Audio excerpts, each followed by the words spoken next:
Hi, welcome to our YouTube channel जहां talks. आज हम बात करने वाले हैं एक नए आईपीओ के बारे में, अल्पाइन टेक्सटाइल लिमिटेड, जो पहले अल्पाइन स्पाइन वीव लिमिटेड के नाम से जाना जाता था। ये एक टेक्सटाइल मैन्युफैक्चरिंग कंपनी है जो ग्रे फैब्रिक और यार्न बनाती है। कंपनी का इनिशियल पब्लिक ऑफरिंग 14 जुलाई 2026 को ओपन हो रहा है और 16 जुलाई 2026 को क्लोज होगा। प्राइस बैंड है 100 से लेके 105 पर शेयर। इस वीडियो में हम डिटेल में देखेंगे कि क्या बिजनेस मॉडल है, फाइनेंशियल्स, वैल्यूएशंस क्या कहते हैं और सबसे इंपॉर्टेंट क्या ये आईपीओ अप्लाई करने लायक है। हमारी रेटिंग है न्यूट्रल, रीजंस हम आगे देंगे, डिस्कस करेंगे। तो पहले हम डिस्क्लेमर दे देते हैं। Presentation is for information or education purposes only and does not constitute any investment advice or recommendation to buy or sell any securities. It has been prepared from the public sources available like red herring documents and publicly available research reports from various brokerage houses. Please read the full red herring prospectus and consult your advisors before making any investment decisions. Investment in securities and equity related markets are subject to market risk. And we have taken the help of the Claude AI to preparing this presentation. For more disclosures, you can visit our website and the link is provided here. So, चलिए पहले issue की basic detail समझते हैं। ये एक 100% book build issue है और important बात, ये पूरा का पूरा फ्रेश इशू है। ऑफर फॉर सेल यानी ओएफएस इशू में बिल्कुल नहीं है। इसका मतलब है जो पैसा रेस होगा वो पूरा कंपनी के पास जाएगा, प्रमोटर्स की पॉकेट में नहीं। कंपनी 1,20,24,000 इक्विटी शेयर्स इशू कर रही है। टोटल इशू साइज है 126 करोड़। प्राइस बैंड 100 से 105 रखा गया है और फेस वैल्यू है 10। मार्केट लॉट्स 102 शेयर्स का है, मतलब रिटेल इन्वेस्टर्स को करीब करीब 14,200 से लेके 14,910 का इन्वेस्टमेंट करना होगा। Pre issue market capitalization approximately 401 crore है। शेयर्स बीएसई और एनएसई दोनों पर लिस्ट होंगे। रिजर्वेशन की बात करें तो क्वालिफाइड इंस्टीट्यूशनल बिल्डर्स के लिए सिर्फ 1% है, नॉन इंस्टीट्यूशनल इन्वेस्टर्स के लिए 29% है और रिटेल इन्वेस्टर्स के लिए सबसे ज्यादा 70% रिजर्व रखा गया है। सो ये एक रिटेल हैवी इशू है। अब देखते हैं टाइमलाइंस। इशू 14 जुलाई को खुलेगा और 16 जुलाई को बंद हो जाएगा, यानी कल। 17 जुलाई को बेसिक अलॉटमेंट फाइनलाइज हो जाएगी, यानी किसी इन्वेस्टर को कितने शेयर्स मिले ये डिसाइड होगा। 20 जुलाई को रिफंड प्रोसेस होगा उन लोगों के लिए जिनको अलॉटमेंट नहीं हुई है और उसी दिन सक्सेसफुल एप्लीकेंट्स के डीमैट अकाउंट में शेयर्स क्रेडिट हो जाएंगे। लिस्टिंग होगी 21 जुलाई को एनएसई और बीएसई दोनों पर। इस इशू की बुक रनिंग लीड मैनेजर्स और बीआरएलएम है डीएनए फाइनेंशियल सर्विसेज लिमिटेड और रजिस्ट्रार है केफिन टेक। ये दोनों वेल नोन नेम्स हैं आईपीओ मार्केट। अब समझते हैं कि कंपनी क्या करती है। अल्पाइन टेक्सटाइल लिमिटेड एक vertically integrated textile manufacturing business है। मतलब ये स्पिनिंग, वीविंग, साइजिंग सब कुछ खुद करते, सब कुछ वीविंग, साइजिंग सब कुछ खुद ही करती है और साथ में सोलर रिन्यूएबल एनर्जी भी यूज करती है अपनी कॉस्ट को कम करने के लिए। प्रोसेस ये है, कॉटन को ओपन एंड स्पिनिंग के थ्रू यार्न में कन्वर्ट करते हैं, फिर उसे यार्न को एयर जेट लूम्स यूज करके ग्रे फैब्रिक में वीव करते हैं। कंपनी के दो मैन्युफैक्चरिंग यूनिट्स हैं, अहमदाबाद गुजरात में ही एक दूसरे के पास है, जिसकी ऑपरेशनल एफिशिएंसी मिलती है। इनकी subsidiary Alpine Cotton Weave Limited LLP है, जिसमें इन्होंने 97% स्टेक 25 में एक्वायर किया था। इसे वीविंग कैपेसिटी और बढ़ गई। कंपनी ओरिजिनली 2016 में इनकॉर्पोरेटेड हुई थी Alpine Spine Weave Private Limited के नाम से। 3 प्रमोटर्स हैं, सुमित अग्रवाल, संदीप अग्रवाल और सचिन कुमार अग्रवाल। अब देखते हैं ये पैसा जाएगा कहां। Objects of the issue basically. सबसे पहले और सबसे बड़ा ऑब्जेक्ट है कैपेसिटी एक्सपेंशन। कंपनी अपना प्रपोज मैन्युफैक्चरिंग यूनिट 3 सेटअप कर रही है, जो एक नया वीविंग यूनिट होगा ग्रे फैब्रिक प्रोडक्शन बढ़ाने के लिए। इसमें 48 इंपोर्टेड एयर जेट लूम्स भी शामिल हैं, जो पिकनोल एनवी बेल्जियम से इंपोर्ट हो रहे हैं।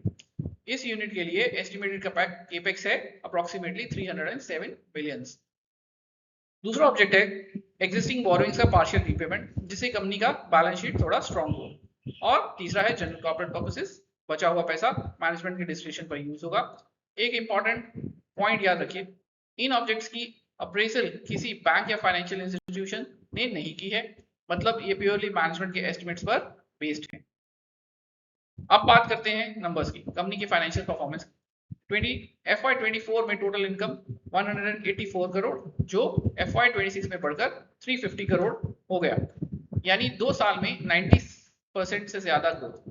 एबिटा मार्जिन भी इंप्रूव हुए हैं, FY24 में 10.84 से FY26 में 13.84। सबसे इंप्रेसिव नंबर है profit, net profit after tax का।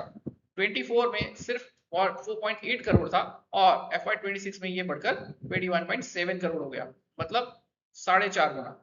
एक इंपॉर्टेंट नोट, FY24 के नंबर्स बेसिकली स्टैंड अलोन है, जबकि FY25 और 26 के कंसोलिडेटेड हैं, क्योंकि FY25 में कंपनी ने अल्पाइन कॉटन वीव LLP में 97% स्टेक एक्वायर किया था, इसीलिए डायरेक्ट कंपैरिजन थोड़ा केयरफुल होके करना चाहिए।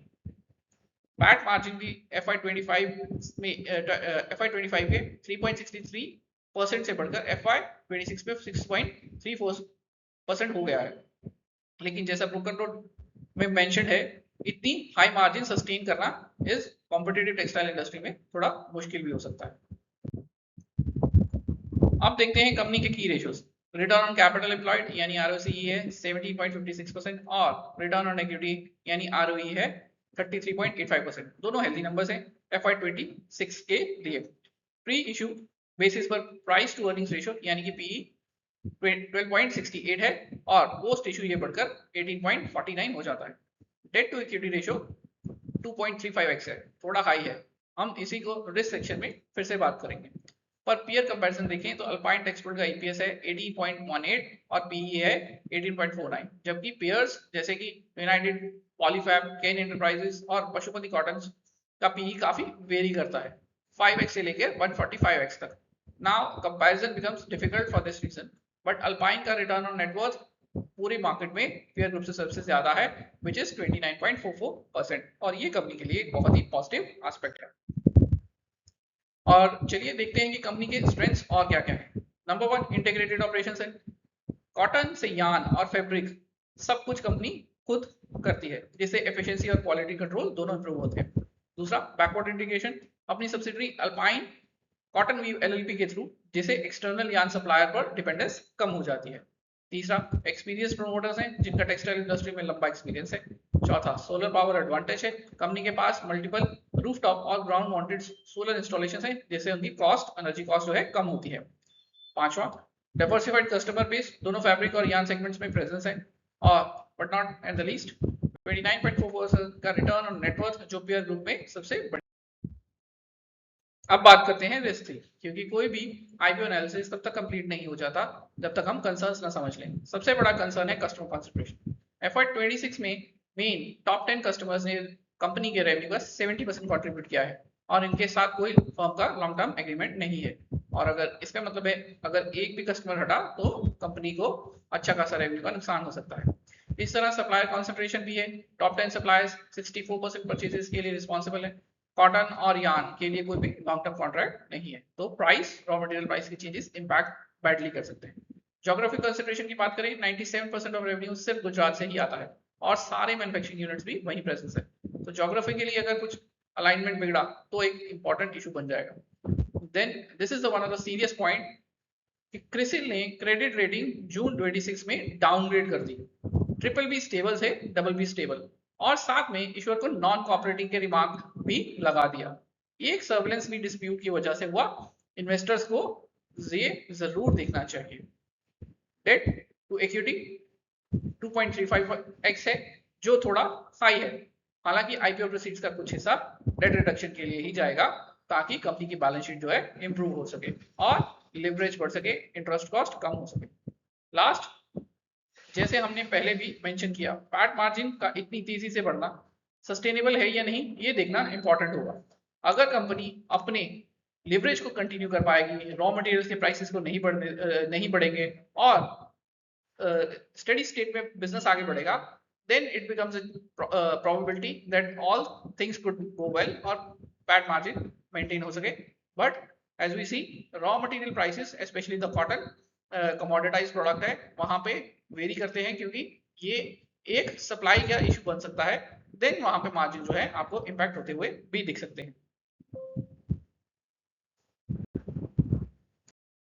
अब हम इनके प्रमोटर्स और शेयर होल्डिंग को देख लेते हैं। यहाँ पे 3 प्रमोटर्स हैं, सुमित श्यामपाल अग्रवाल, संदीप संत कुमार अग्रवाल और सचिन कुमार संत कुमार अग्रवाल। अगर हम इनके पोस्ट होल्डिंग को देखें तो 79.44% जो है इनके पास कैपिटल रहेगा, यानी कि आईपीओ के बाद भी सब्सटेंशियल स्टेक जो है प्रमोटर्स के पास ही रहेगा। इंपॉर्टेंट चीज जो यहाँ पे नोट करने वाली है वो है रिलेटेड पार्टी ट्रांजैक्शंस को लेकर। कंपनी और एक promoter group entity alpine weaving private limited ने अपनी सब्सिडरी के लिए 557 मिलियन की कॉर्पोरेट गारंटी दी है। साथ ही मैन्युफैक्चरिंग यूनिट 2 और कुछ लैंड पार्सल्स भी रिलेटेड पार्टीज से लीज या एक्वायर किए गए हैं। ये रिलेटेड पार्टी ट्रांजैक्शंस हैं जो इन्वेस्टर्स को नोट करनी चाहिए, बेसिकली एक रेड फ्लैग बनता है। अब कुछ समराइज कर लेते हैं, बेसिकली आउटलुक क्या है और वैल्यूएशन कैसा बैठा है। FY26 में कंपनी ने अपनी वर्टिकल इंटीग्रेशन और सोलर इन्वेस्टमेंट्स का फायदा दिखाया, जिसकी वजह से ROE 33% और ROC 17% जैसा बढ़ गया, जो स्ट्रॉन्ग नंबर्स है। लेकिन पैट मार्जिन 3.66 से बढ़कर 6.34 हो गया है, बट क्या ये सस्टेन करेगा, क्योंकि हम कहते हैं ये कमोडिटाइज्ड इंडस्ट्री है और यहाँ रॉ मटेरियल प्राइसेस जो है बहुत इंपैक्ट करेंगे, तो ये एक देखने वाली चीज होगी। वैल्यूएशन की बात करें, पोस्ट इशू आईपीओ जो है 18.49 टाइम्स पे है, जो एक ओके वैल्यूएशन है, ना ज्यादा महंगा ना ज्यादा कम। डेट जो उनका 2.35 है वो हायर साइड पे है। इसी चीज को देखना होगा कि कंपनी अपने आईपीओ प्रोसीड्स को यूज करे और अपने डेट को कम करे, तो आने वाले टाइम में लिवरेज बढ़ा के अपने